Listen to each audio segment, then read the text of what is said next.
สวัสดีพี่น้องมันคือผู้คนเนาะผมพอกับสองบ่าวเจี๊ยบพากินซะแล้วมื้อนี้สิพาพี่พาน้องมากินตำข้าวปุ้น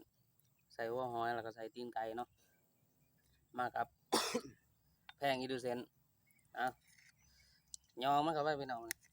บ่หลายอย่าห่างมาเด้อพี่น้องเด้ออืม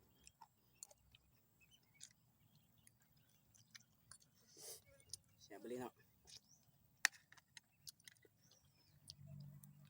ผักคะ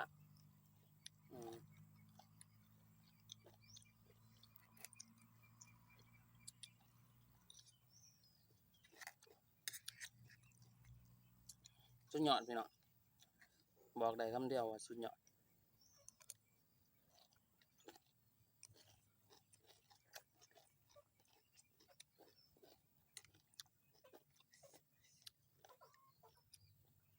เพิ่นหยังเนี่ย มือ อ๋อมึงกับมึงมึงพี่น้องแซ่บคือหวาน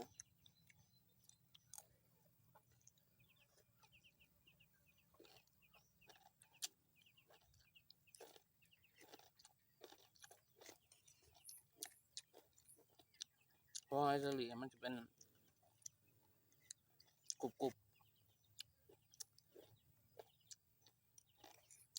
จอกเหนียวๆหนึ่งโอ้ครับรสชาติจะหวาน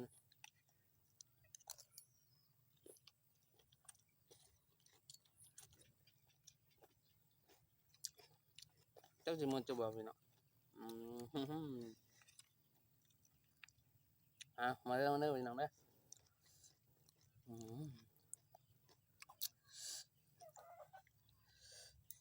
ชีวิตเนี่ย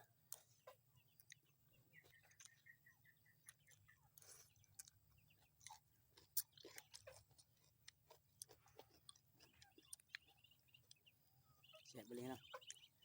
ใช่ปะ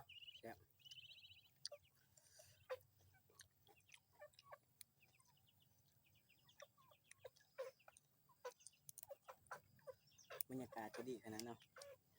สุดยอดบรรยากาศย่ำแรงพี่น้องเลยหมดพ้นนิดนึง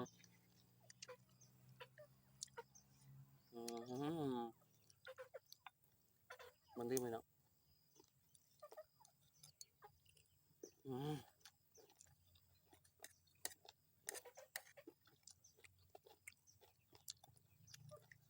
สุดยอด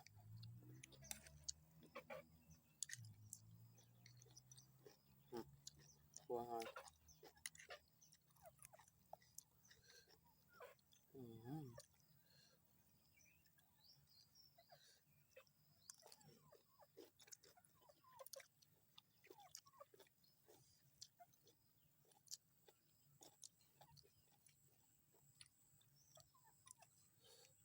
เส้นกระปุนกันเหนียวเนาะแบบเหนียวโอ้นมเหนียว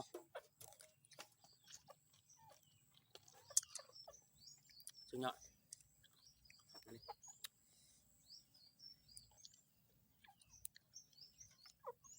ผักเกษตร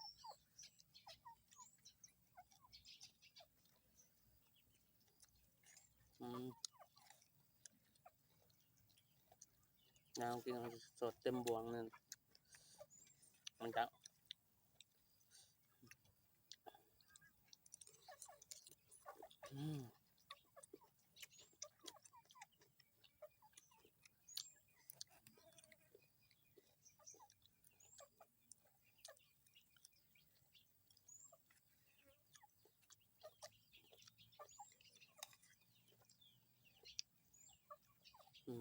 บางทีพี่เนาะ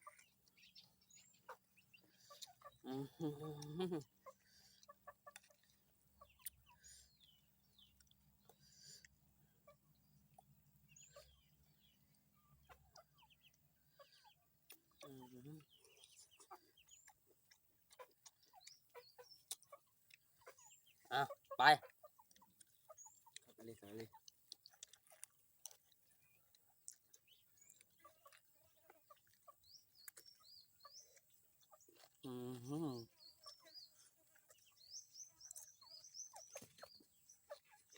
นี่เนาะ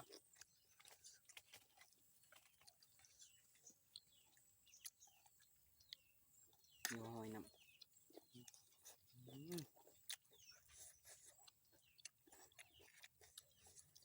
อืม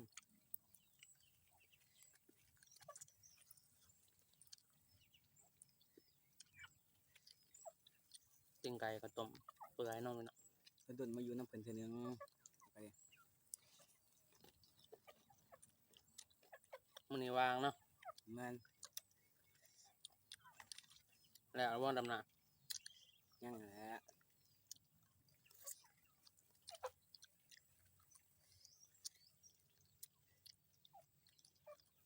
อืมอืม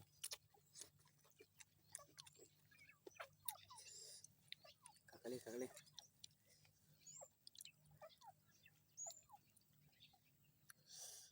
อืมหาใส่บ่ได้อีกแล้วเด้อพี่น้อง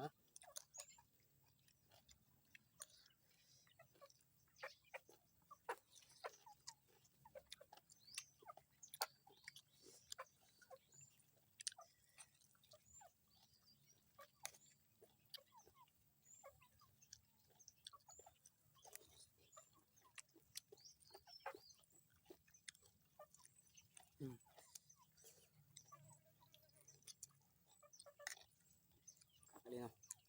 สุดยอด สุดยอดเลย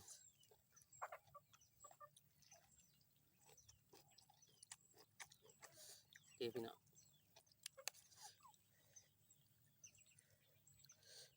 อืม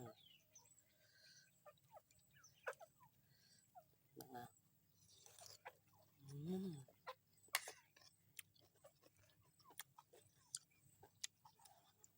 ตักกระเชือ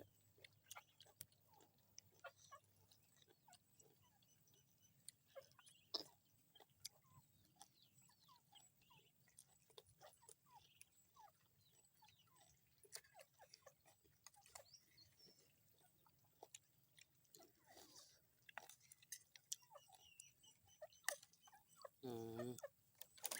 อ่าเมนูต่อไปแล้วจะจังน้อยเนาะอืม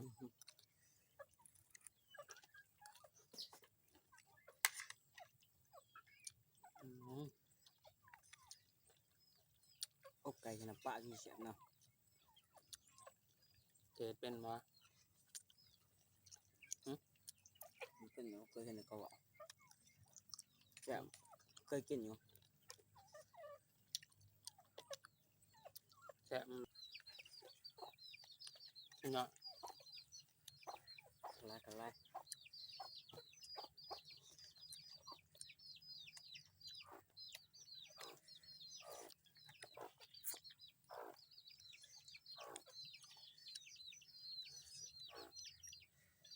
อืม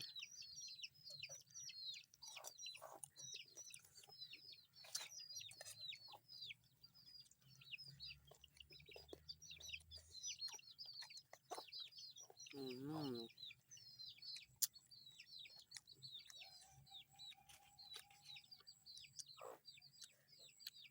อ่ะนี่เนาะ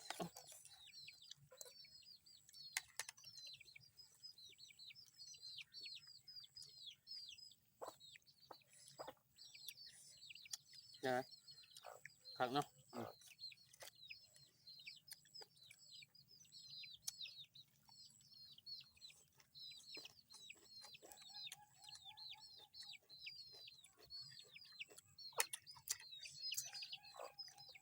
น้องไปตั้มบังเร็วไปน้องเด้อ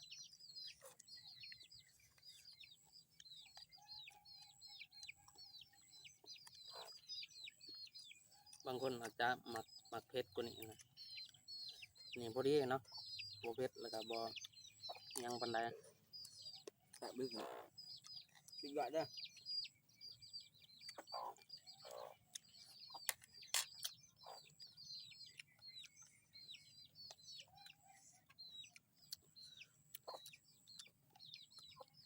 อืม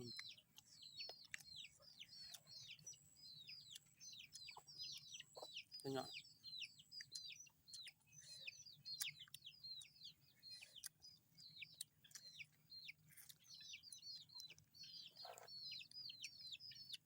ผักเนาะ แซ่บไปเลย ยังในหนึ่งพี่น้องครับผมยังในหนึ่งอิ่มเนาะ อิ่มคักเลย อ๋อซึ่งผากพี่ตอนน้องคือเก่าเนาะกดไลค์กดแชร์กดติดตามสองเบาเจ็บพากินแชนแนลแน่ก็สิมีแนวกินแนวอย่างมาคู่มืออะไรเนาะบางเทื่อก็สิบ้ามือแน่ก็บ่เป็นหยังมีแต่ช่วยติดตามหน่อยเด้ออ้าวสำหรับมื้อนี้สบายดี